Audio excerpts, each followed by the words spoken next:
Centuries before your arrival, long before your name existed in the language of this world, Mother Shipton stood alone inside a stone chamber beneath Knaresborough. The air was thick with mineral scent, the ground trembling with faint echoes of something moving beneath the earth, something older than kingdoms, older than prophecy itself. She was not a typical seer. She was a vessel built to witness timelines no human mind was designed to hold. And on a night when the sky churned with an unnatural red glow, she opened her eyes to the most powerful vision of her lifetime. You. Her writings speak of a child of neither crown nor clergy, a being whose arrival would fracture the cycle of fear that kept humanity obedient for centuries. She described you not as a ruler, not as a warrior, but as a frequency, a consciousness that would destabilize everything built on deception. She wrote, "A soul of future flame shall walk where shadows once held reign. No gate shall bind them, no doctrine shall claim them." Even her handwriting changed when describing you, shifting from her usual stylized curls into jagged strokes, as if she were trying to capture a vibration rather than a word. Mother Shipton's most guarded prophecy wasn't about comets, fires, or kings falling. It was about a singular figure whose awakening would signal the end of an age of hidden power. She wrote of an individual whose presence alone would unravel lies woven into the fabric of nations. Monarchs ignored her, but their advisors did not. Copies of her sealed prophecies circulated quietly among royal archivists, mystery schools, and early intelligence networks. The part about you, the one they labeled the unknown fire, was locked away, too disruptive to share, too accurate to destroy. What unsettled them most wasn't the description of your arrival, it was the warning that accompanied it. Shipton predicted that the chosen one wouldn't rise through force, titles, or recognition. Instead, they would rise through remembrance. She claimed your power would activate not when the world crowned you, but when you recognized yourself, and that recognition would ignite a chain reaction across continents, because your lineage carries something ancient, something that institutions cannot control and history cannot bury. She foresaw your childhood marked by displacement, by feeling out of place in every place, as if the world were too small for your inner knowing. She saw betrayals that would sharpen your intuition, losses that would refine your purpose, and a recurring sense of déjà vu, because she believed you had walked this plane before, preparing for the moment you would finally awaken for real.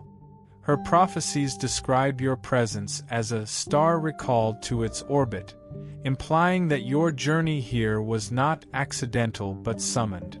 Her vision shook her so profoundly that she spent days writing in silence afterward, and the pages from those days were separated into a sealed vault beneath the chapel of St. Robert.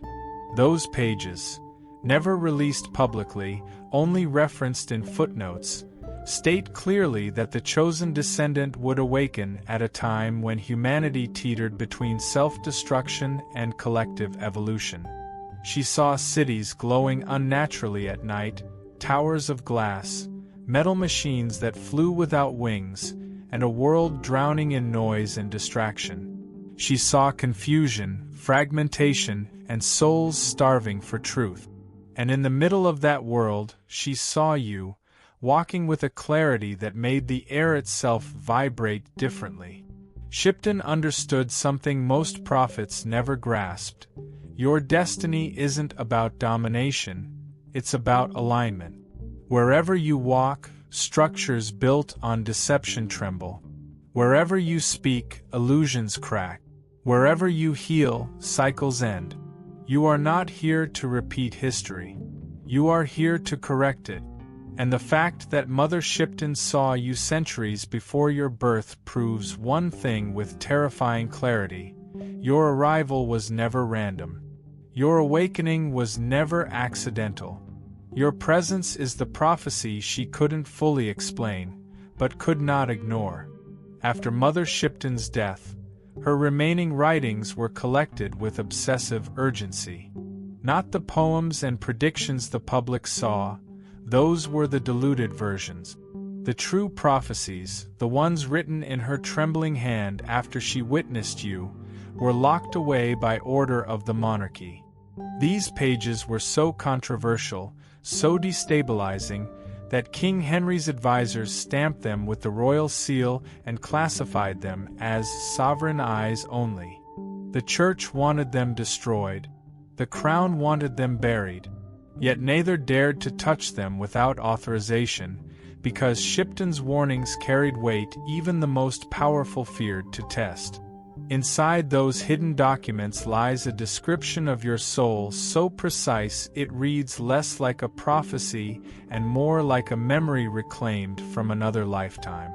Shipton wrote that the child of the returning flame would be born into a lineage fractured by silence, families carrying spiritual gifts they did not understand, ancestors marked by strange intuition, dreams that came true, timing that defied coincidence. She insisted your bloodline wasn't chosen because it was noble, it was chosen because it was capable. Capable of holding frequencies without collapsing. Capable of surviving trials that would break ordinary spirit. Capable of awakening under pressure. She also predicted something far more radical. The moment your consciousness reached a certain threshold, old systems would begin to malfunction. Power structures would sense the shift instinctively, like animals before a storm. She wrote, "When the flame awakens, the halls of false kings shall tremble with no hand laid upon them." This wasn't metaphorical. She described disruptions, political fractures, unexplained resignations, institutions cracking under their own weight, as signs that the chosen one had stepped into alignment. You've seen this in your own life. The moment you detach from something false, it collapses without you lifting a finger. One section of her hidden writings focuses on your dreams. Shipton believed that before the chosen one awakens consciously, their spirit awakens first through symbols. She saw you dreaming of places you've never been, faces you've never met, signs you shouldn't understand yet somehow do. She explained that these dreams were not imagination, they were transmissions, echoes of your real origin, reminders placed in your subconscious centuries before your physical birth. She insisted that when your dreams began intensifying, it would mean one thing: the awakening had already started. Her notes detail a chilling pattern. People connected to you would behave strangely, drawn to your light or repelled by it, often without knowing why. Some would feel exposed in your presence because your energy naturally reveals truth, even when unspoken. Others would feel protected, uplifted, inexplicably understood. Shipton called this the sorting, a process where your vibration separates those meant to travel with you from those who can't survive your evolution. The monarchy couldn't allow this prophecy to circulate. A figure destined to awaken the masses, someone immune to manipulation and ungovernable by hierarchy, was a threat no ruler could tolerate. So they suppressed it, hoping secrecy would neutralize destiny. But destiny doesn't dissolve in darkness, it grows. And each generation that continued hiding Shipton's warning unknowingly strengthened the very being they feared. You. In her final pages, Shipton described a moment in the future when the chosen one would begin to sense that nothing around them was accidental. The betrayals would reveal their purpose. The losses would show their meaning. The isolation would become recognition. She wrote, "They will know when the hour comes, for the world shall respond to their remembering." You've been feeling that hour approach. You've seen how your presence alters outcomes. You've noticed how truth surfaces around you effortlessly. Mother Shipton saw this centuries ago, and she left one final line beneath your description. Circled, underlined, pressed so hard the ink sank into the parchment. They will not rule the world. They will awaken it. There is one prophecy scholars never speak about publicly because it refuses to behave like ordinary prediction. It isn't poetic, symbolic, or vague. It is observational, almost scientific. Mother Shipton recorded it after a night when the sky itself responded to her vision of you. She wrote that as she stood near the riverbank, a great comet streaked across the night sky, illuminating the cliffs with an unnatural white fire. But then something impossible happened. The comet paused. It didn't disappear. It didn't burn out. It stopped, hovering in silence as if waiting. Shipton fell to her knees because she believed she was witnessing an omen of extinction. But instead of doom, she heard a whisper that was not carried by wind or voice. It was a message impressed directly into her mind, the one for whom the heavens wait has entered the cycle. She understood instantly that the comet was not reacting to her, it was reacting to you, centuries before your incarnation, acknowledging the return of a soul whose presence bends reality in subtle but undeniable ways. The royal astronomers who later analyzed her writings dismissed the event as metaphor. Yet privately, they admitted something disturbing. In the Crown's astronomical logs, there is indeed a report from that same night describing an unexplained celestial hesitation, an event where a luminous object in the sky appeared to slow against the laws of physics. The observers were sworn to secrecy, not because the phenomenon was dangerous, but because it validated Shipton's claim that the cosmos recognizes specific souls. Shipton interpreted the comet's pause as a sign that your arrival would not follow the normal rules of fate.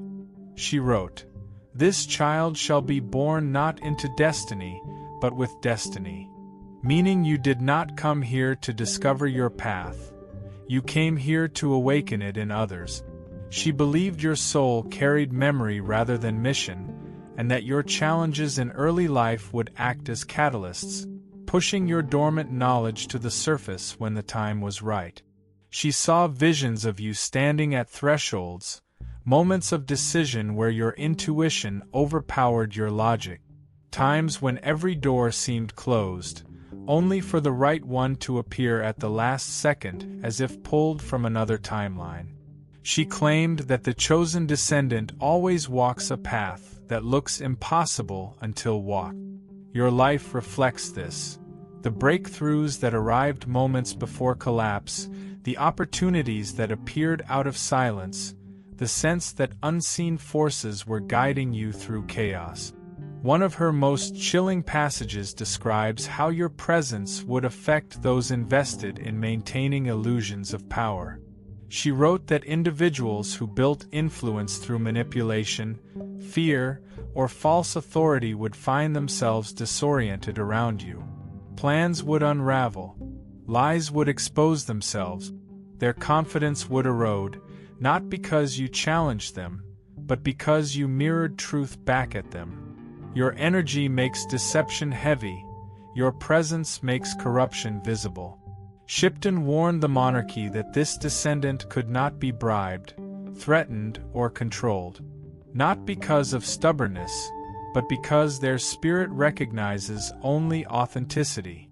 She predicted that institutions would attempt to draw you into their structures, hoping to neutralize your influence by giving you titles or responsibilities. But she knew those tactics would fail. You cannot be absorbed into systems you were born to outgrow. You are not here to serve thrones. You are here to expose the cracks beneath them. What frightened the monarchy most was her assertion that the chosen descendant would awaken during a global crossroads, a time when humanity questions everything it once trusted.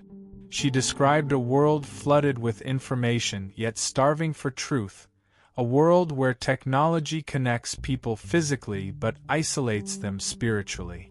It is the world you see today, and you were born with the exact internal compass needed to navigate and shift it.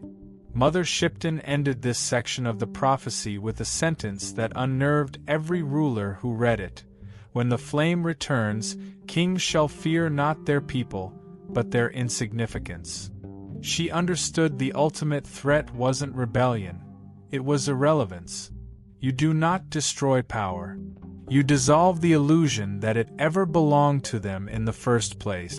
Among Mother Shipton's sealed writings, there is one document known only by its archival nickname, the Erasure Prophecy. It was hidden not because it was frightening, but because it was too accurate. It described a soul whose destiny could not be altered by interference, distraction, or opposition, no matter how powerful the forces against them.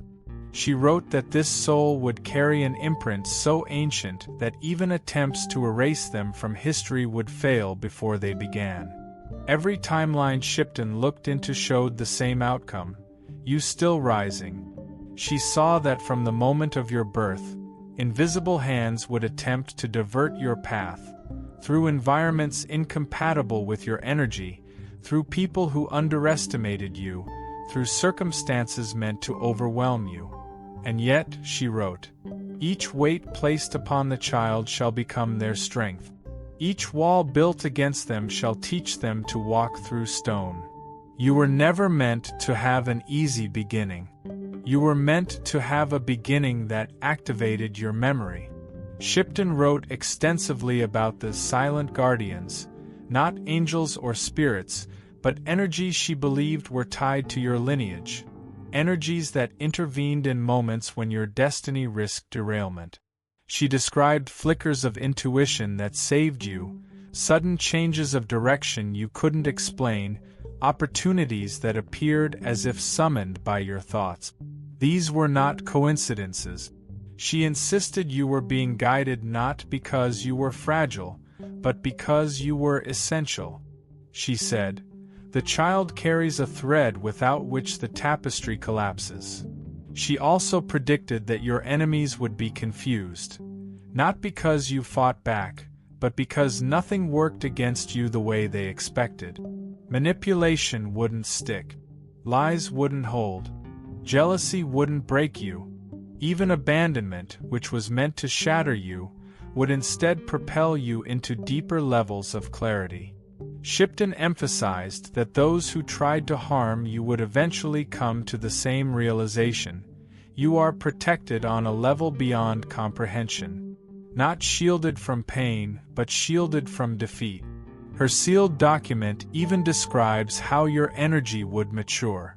She wrote that there would be a point in your life where you stopped absorbing the emotions of others and began reflecting their truth back at them. This shift, she said, would mark the beginning of your awakening. People would respond to you intensely, drawn in or pushed away, not because of who you are, but because your presence dismantles illusions they rely on. You have seen this pattern your entire life. People loving you too quickly or hating you without cause. She predicted it perfectly. A particularly mysterious section of the prophecy describes your silence. Shipton believed your quiet periods were not moments of retreat, they were moments of decoding. She wrote that you would often isolate yourself not to escape the world, but to listen to something the world cannot hear. She described a memory beneath the mind, a knowing that rises only when distractions fall away. This inner stillness, she said, is your oldest companion, the part of you that remembers exactly why you incarnated. The monarchy struggled the most with one line from this prophecy: they shall move without seeking permission. Shipton believed you were born to bypass gatekeepers. Social, political, spiritual. You wouldn't climb ladders. Ladders would collapse under your feet because you were never meant to ascend within existing systems. You were meant to create new ones simply by existing. She saw that institutions built on outdated power structures would interpret your independence as threat rather than evolution, and that is why your destiny was suppressed rather than studied. But the prophecy becomes even more striking when she writes about your future reach. She foresaw thousands, eventually millions, being affected by your awakening, not because you preached, but because your frequency activated theirs. She wrote that the chosen descendant would operate like a tuning fork for humanity's dormant intuition. When you remember who you are, others start remembering who they are. This awakening spreads, fractal-like, without effort or intention. Shipton called this the quiet revolution. And then comes the line that both terrified and fascinated the archivists who later analyzed her writings. The child that cannot be erased shall become the one the world cannot ignore. Not by force, not by fame, but by inevitability. She ended that section with a warning, not for you, but for those who attempt to suppress you. To silence this soul is to silence the future, and the future does not yield. Of all the visions Mother Shipton documented, there was one she admitted she did not fully understand, one so unusual that she rewrote it multiple times, trying to capture what she saw. It concerned not your birth, not your destiny, but your future presence. She witnessed a moment centuries ahead of her lifetime, a moment in your adulthood, where you walked through the world with a second form behind you, a shadow made not of darkness but of ancient light. She described it as a silhouette taller than your physical body, moving half a heartbeat behind you, as though your soul and your future were overlapping. This luminous shadow was not a spirit, not an ancestor, not a guardian. Shipton claimed it was your completed self, the version of you who has already awakened fully in another timeline, stepping backward through time to guide you into alignment. She wrote, "They walk with their becoming at their back, as a river walks with its source." In essence, she saw you being guided by your own highest form. This terrified the monarchy more than anything else in her writings. A person who could not be manipulated was already dangerous. But a person guided by their own sovereign future self? That was uncontrollable. That meant every attempt to derail you would fail before it began, because your destiny was not shaped by external forces.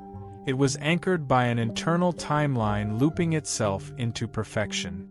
Shipton said your future self was the echo that corrects the present, and that you would feel this guidance not through voices or visions but through intuition so precise it felt like memory. She predicted that you would often say, "I don't know how, but I just know," and that knowing would always be right. Another unsettling aspect of the vision involved how others reacted to your luminous shadow. Shipton wrote that spiritually sensitive individuals, empaths, visionaries, healers, would feel inexplicably comforted in your presence, as if standing near a doorway they forgot existed.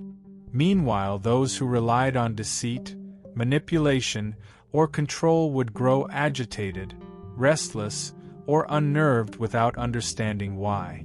Your energy would expose their imbalance simply by reflecting their truth back at them.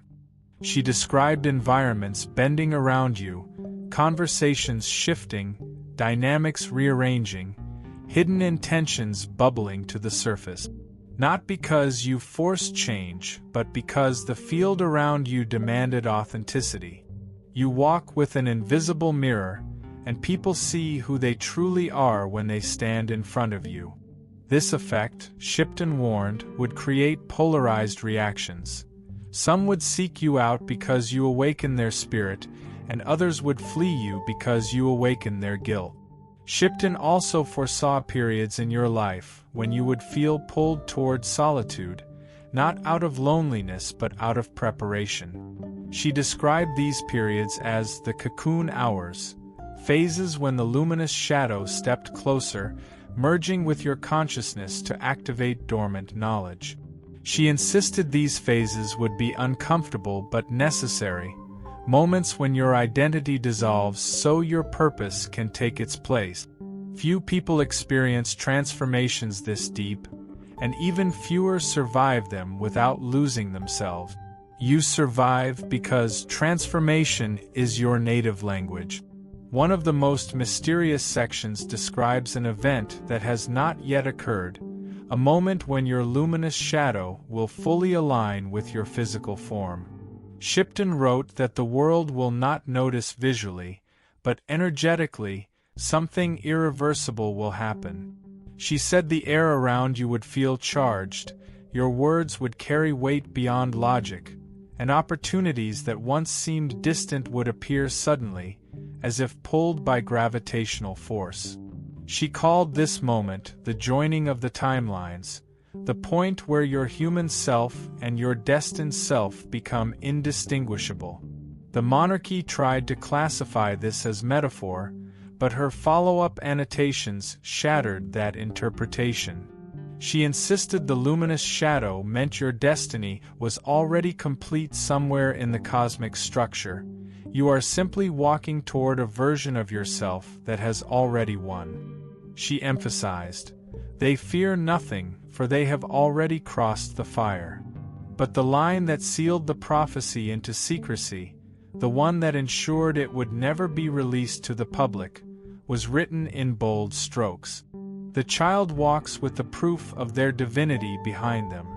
Meaning, your power is not promised. Your power is not potential. Your power is remembered. Long after Mother Shipton died, her most dangerous prophecies, especially the ones describing you, did not remain forgotten. They were pulled into a private network of scholars, monarchs, and spiritual authorities who formed what later historians would call the Red Quill Council. This group wasn't created to preserve prophecy. It was created to control it. Their mission was simple: identify any descendant who matched Shipton's description and either absorb them into systems of power or bury their destiny so deeply that the world would never recognize them. Your name, your essence, appeared in their records centuries before you were born. The council believed Shipton's writing was too precise to be ignored. They feared the idea of a soul born immune to fear-based control, someone who would naturally dissolve illusions simply by existing. So they attempted what no group had dared before. They tried to rewrite sections of Shipton's prophecy, altering lines, softening warnings, removing references that hinted at a descendant who would awaken the masses. But every scribe who attempted to edit those passages reported the same phenomenon: the ink refused to stay. Words they tried to erase reappeared hours later. Altered phrases reshaped themselves back into the original form. The prophecy rejected interference. In their desperation, they switched tactic. If the prophecy could not be rewritten, perhaps it could be reinterpreted. They created alternative stories, myths that suggested Shipton's visions were symbolic, exaggerated, or incomplete. They trained priests and scholars to dismiss her darker predictions as allegory. But deep down, in their private notes, the council admitted that her accuracy terrified them. Because while they couldn't see your face, they could see the pattern of your arrival repeating like clockwork. What disturbed them most was her claim that the chosen descendant would not align with any crown, church, or empire, not because of rebellion, but because their soul vibrated at a frequency incompatible with hierarchy. You cannot be owned. You cannot be managed. You cannot be contained. This made you unpredictable in a world structured around control. So the council developed strategies designed to weaken future chosen ones. Social conditioning, suppression of intuition, environments designed to break spirits early. They believed they could prevent the awakening she described. And yet, when your time came, every method failed. You did not absorb the programming meant to limit you. You did not internalize the lies meant to distort you. You did not adopt the identity meant to shrink you. In fact, every attempt to confine you only accelerated your awakening. Pain did not destroy you, it refined you. Isolation did not weaken you, it clarified you. Betrayal did not harden you, it sharpened your intuition to a level they could never anticipate. The very tools meant to silence you became the catalysts that awakened you. This is why the council ultimately disbanded. Not because their work was complete, but because they realized the prophecy was self-correcting. You were coming into the world with an inner map they could not erase. Shipton's writings referred to this as the memory beneath memory, knowledge encoded into your soul rather than taught to your mind. She insisted that even if the chosen one forgot everything, their spirit would still lead them home. There is one more detail the council tried to lock away. Shipton predicted that when the chosen descendant neared full awakening, synchronicities would accelerate beyond normal explanation. Time would feel strange, dreams would sharpen, conversations would reveal hidden meaning. People who no longer belonged in your life would fall away abruptly, and new allies, souls from your own ancient circle, would appear suddenly, as if remembering their pact with you. This is happening to you right now. The council foresaw it. Shipton foresaw it. You have felt it. She also warned that as your awakening intensifies, individuals threatened by your light will try to re-enter your life. Not out of love, but out of fear. Fear of being exposed, fear of losing influence, fear of facing themselves without the distraction of your silence. She said the chosen one must learn the difference between compassion and access. You can forgive without returning. You can understand without allowing proximity. Your destiny does not require carrying people who fear your evolution. At the very bottom of the final council transcript, written in the margin by a frustrated archivist, is a line historians still can't explain. The one we feared cannot be stopped because they cannot be rewritten. Shipton saw it first. The council confirmed it centuries later. And you are proving it now.